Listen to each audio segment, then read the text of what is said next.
Hi there Star Wars collectors, and welcome to another Bossk's Bounty video. As you probably saw by the thumbnail, this video is going to be all about vintage collection grails, and in this box here I have two items. One of them is what I consider to be a grail of the vintage collection. So this isn't like a variant where, you know, it's like an unpunched variant, like maybe like an unpunched Cody or something, which other people may consider to be perhaps even more of a grail than this. This is something that is part of the line. It's not part of the main line, but it is definitely part of the line. And if you are, I guess, a serious collector of the carded vintage collection figures, then you're probably going to want this one in your collection at some point. It is the last remaining one that I need for my collection, because I do now have like the mini cards and I got these graded. I do have a Canadian Yoda, which is pretty awesome. I have the Brian's Toys exclusive Jocasta Nu figure, which was becoming more and more expensive. And the previous video that I did for the grails of the vintage collection was, of course, when I managed to pick up the Death Star set, the San Diego Comic-Con Death Star set with all the revenge cards in it, which, of course, did contain the mini cards. So I now have that. So in here, we're going to open this box in a second, is the last kind of remaining grail that I need before I move on to variants and things like that. There is also something very, very cool in here. Well, I think it's very, very cool. And it's a prototype figure of a vintage collection figure. Now, I'm not really massively into prototypes, but this one, you'll see why I wanted this particular one. Now, I've got to thank John, the action figure grader, for sending me this stuff. Basically, it's a lot cheaper for me to pick stuff up from the United States, and then they ship them to him, and then he ships them over to me. The camera just fell over, and it's just a lot cheaper that way. So my friend John always packs things immaculately, box within a box, so nothing can get damaged. So let's just take this little box out here and get rid of this bigger one here, and then we can see what we've got.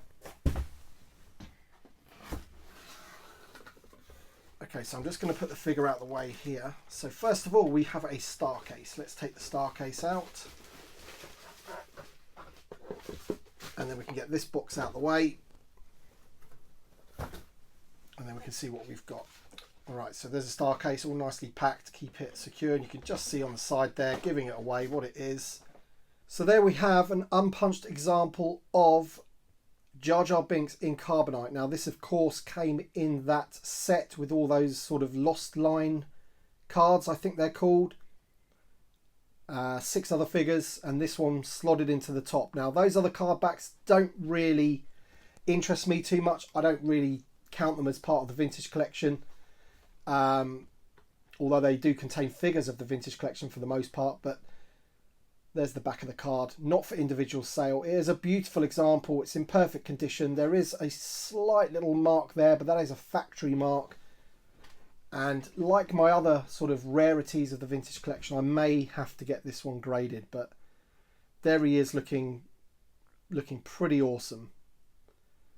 And yeah, I mean, obviously a lot of people don't like this figure. It is a bit weird. Of course, it's not really a figure, is it? It's just like a Carbonite block.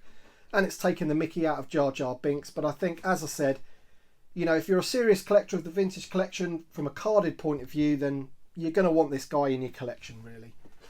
And I'm very happy with that one as well, because that's pretty much me done now for getting these. As I said, I'll probably move on to, you know, variants, maybe sort of improving some of the cards that I've already got, maybe getting unpunched versions of the ones that I have punched, and just upgrading the collection as we go. I managed to afford this because I sold a bit more of my Star Wars Lego, which I didn't really want to do, but I sold some more of that. You know, I'm more into the figures, so something had to give, and it's often my Lego collection that suffers. I don't really have room for it all anyway. I can't really display them, so they just sit in boxes in the loft, and it's a massive waste, really. So I'd much rather have something smaller like this that I can actually display. Alright, so let's put this out of the way and we'll move on to the prototype figure, which is something that I think is really cool. So just bear with me a second. Now, as I said, I'm not massively into collecting prototypes and first shots and stuff like that, but I did think this one was so cool, and I just had to get it for my collection because it's kind of where it all started, or it represents where it all started. This is, of course, Dengar, and this is VC01. So he is the first figure in the official Vintage Collection line, you know, not obviously not including the Trilogy Collection and the Saga Collection. And you can see there that he's all grey. He's got his brown pins on his hinges there. The cod piece is a separate brown piece, so it is separate, just like the actual figure. And what I'm planning on doing is I'm planning on having this graded, very much like the way I've done my pink Bossk. So if you can imagine, this figure would be there and then his accessories will be next to him like that. And I just think he'll look so cool encased like that on display. I think he'll look awesome. So there he is, and he does come with all the accessories as well, and you'll see those as well here.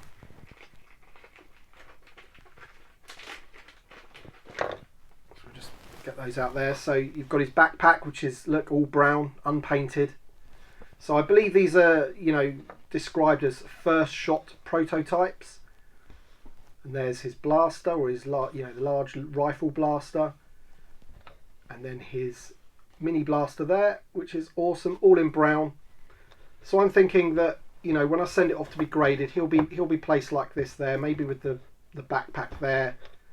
Maybe the gun there, and then this one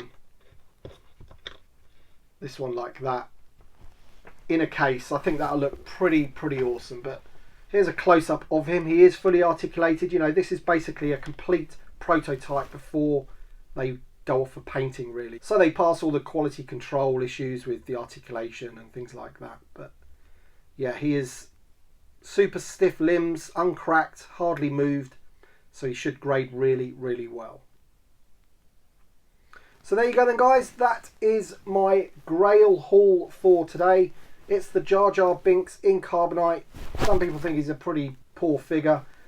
I kind of have to agree, but as I said before, if you're collecting the Vintage Collection card backs, then you really need him in your collection. And I'm glad that I finally got that, because, as I said, that's me pretty much done in terms of all those older card backs now, in terms of those rarities. So really pleased to finally get it in my collection. And of course, the Dengar here, man, it's just, I just think this is awesome. This is just an awesome piece to have in the collection, especially when it's in that acrylic case. So let me know your thoughts in the comment section below. Thank you very much for watching this video. Appreciate your time.